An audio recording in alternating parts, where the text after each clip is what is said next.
নমস্কার, বাসন্তী kitchen and village food থেকে সবাইকে স্বাগত জানিয়ে আজকের আমি আপনাদেরকে তালের বড়া বানিয়ে দেখাবো। আর এই তাল দিয়ে সহজেই আপনারা বাড়িতে বানিয়ে নেবেন, খেতে খুবই সুন্দর লাগে।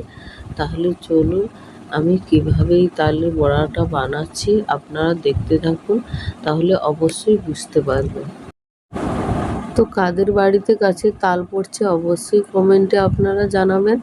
তাহলে আর দেরি না করে এবার রান্নাঘরে যাওয়া যাক। তো প্রথমেই আমি 2 ঘন্টা আগে চাল ভিজিয়ে দিয়েছিলাম, ধুয়ে বেশ ভালোভাবে। এখানে আমি দুধেশ্বর চাল নিয়েছি, আপনারা চাইলে যে কোনো চাল নিতে পারেন। তো আমি এখানে 500 গ্রামের মতো চাল নিয়েছি। আর চালটা এবার আমি ছেঁকে দেবো। চালটা ভিজে গেছে, তো একটা পাত্রের উপরে এরকম চালুনি নিয়ে নিচ্ছে, আর চালুনির মধ্যেই আমি চালটা ছেঁকে নিচ্ছি। তো এইরকমভাবে জলটাকে ঝরিয়ে নেব চাল থেকে। তো যতক্ষণ না চালটা থেকে জলটা ঝরে যাবে ততক্ষণ অবধি আমি এইরকমভাবে রেখে দেবো। তারপর চালটা গুঁড়ো করে আপনাদেরকে দেখাচ্ছি। তো এইরকমভাবে আমি কিছু সময় রেখে দেবো, ওপর থেকেও শুকিয়ে যাবে আর জলটা বেশ ভালোভাবে ঝরে যাবে। এরপর দেখুন আমি শিলের মধ্যে এইরকম চাল বেটে নিচ্ছি, আপনারা চাইলে মিক্সিতেও করে নিতে পারেন। তো এদিকে চাল বাটা হয়ে যাচ্ছে। তারপর আমি এই বড়াটা বানাতে গেলে যেটা মেন উপকরণ লাগে সেটা হচ্ছে তাল। তো দেখুন আমাদের গাছ থেকেই পড়েছে। তো প্রথমেই তালের বোখাটাকে ওপর থেকে আমি খুলে দেব। দেখুন বোখাটা খোলা হয়ে গেছে। তো এরপর এর উপরের যে এই খোসাটা আছে এটাকে ছাড়িয়ে নিতে হবে আস্তে আস্তে। ঠিক এই রকমভাবে ছোট ছোট করে টেনে ছেড়ে বের করে নিতে হবে। এই ছালটাকে অবশ্যই বের করে দিতে হবে, নাহলে ভালোভাবে মাখানো যাবে না বা এর পাল্পটা বের করা যাবে না।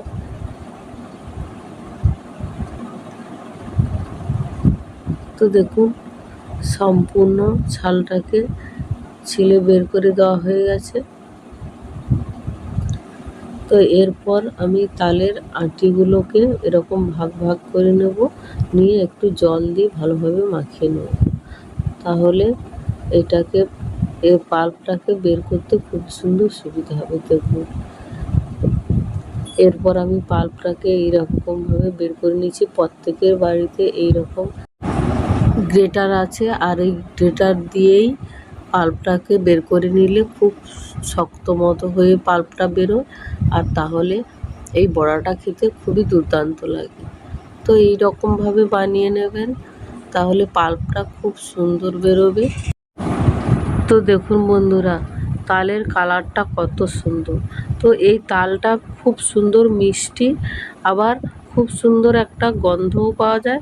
তো আমাদের এই গাছটাতে বছরে 2 বার তাল হয়, একবার চৈত্র মাসে হয় আর একবার এই আষাঢ় মাসে। তো কাদের এরকম হয় কমেন্টে জানাবেন। ছেঁকে নিতে হবে, কারণ এর মধ্যে অনেক খোসা থাকে, আর সেই খোসাগুলো যদি বড়া বানিয়ে খাওয়া যায় মুখের মধ্যে পড়লে খেতে একটা খুব ভালো লাগবে না। তার জন্য অবশ্যই এই রকমভাবে আপনারা পাল্পটাকে ছেঁকে নেবেন নেটের সাহায্যে। তো দেখুন আমি এই রকমভাবে ছেঁকে নিচ্ছি, আর পাল্পটা কি সুন্দর নেটের মধ্যে থেকে বেরিয়ে আসছে। দেখুন একদম পরিষ্কারভাবে বেরিয়ে আসছে। তো আপনারা অবশ্যই এই রকমভাবে বের করে নেবেন। তো দেখুন পুরো বাল্বটা বের করা হয়ে গেছে। এরপর একটা চালুনি নিয়ে নিচ্ছি, আর চালুনির মধ্যে আমি কিছু উপকরণ দিয়ে দেবো। তো সেটা হচ্ছে ময়দা। এখানে একটা তালের জন্য আমি এখানে 2 বাটির মতো ময়দা নিয়ে নিচ্ছি। তো আপনারা দেখতে থাকুন। প্রথমে আমি 1 বাটি নিয়ে চেলে নিয়েছি, তারপর নিয়ে নিচ্ছি আর 1 বাটি মতো। তো এরপর এটাকেও চেলে নেব। তো এরপর আমি দিয়ে দিচ্ছি পরিমাণ মতো চিনি, তারপর দিয়ে দিচ্ছি, দেখুন আমি এখানে 1.5 বাটির মতো চিনি দিয়েছি।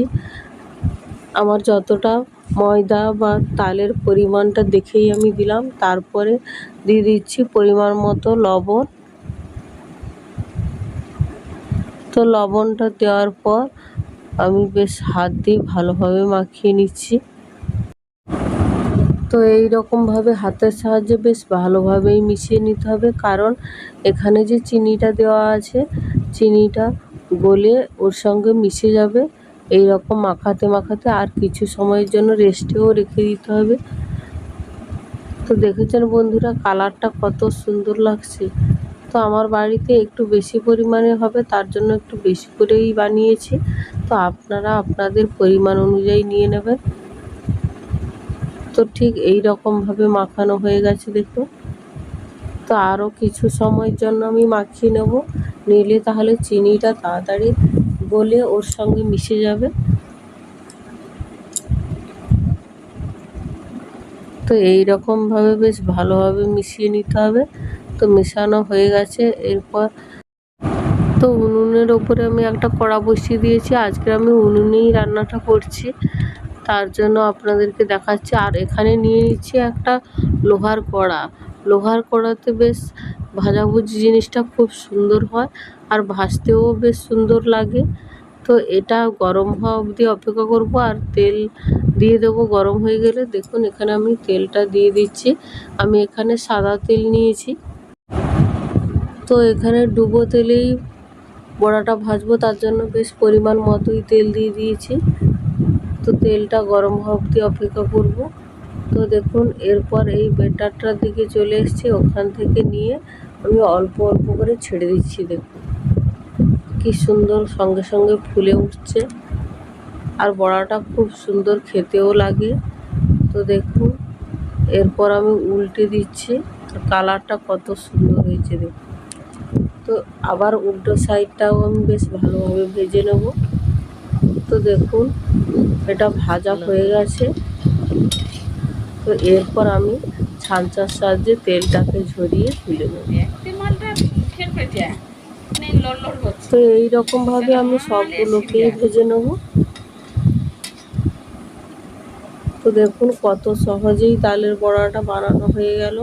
আপনারা অবশ্যই যখন বাড়িতে তাল পেকে যাবে গাছ থেকে, তখন আপনারা বাড়িতে অবশ্যই এটা বানিয়ে দেখতে পারেন। তো যদি আমার এই রেসিপিটা ভালো লেগে থাকে, লাইক কমেন্ট শেয়ার করবেন, আর সাবস্ক্রাইব করে আমার পাশে থাকবেন। ভালো থাকবেন, সুস্থ থাকবেন। দেখা হচ্ছে আবারও কোনো এক নতুন রেসিপি নিয়ে। তো আজকেরকার মতো এখানেই বিদায় নিচ্ছি। নমস্কার।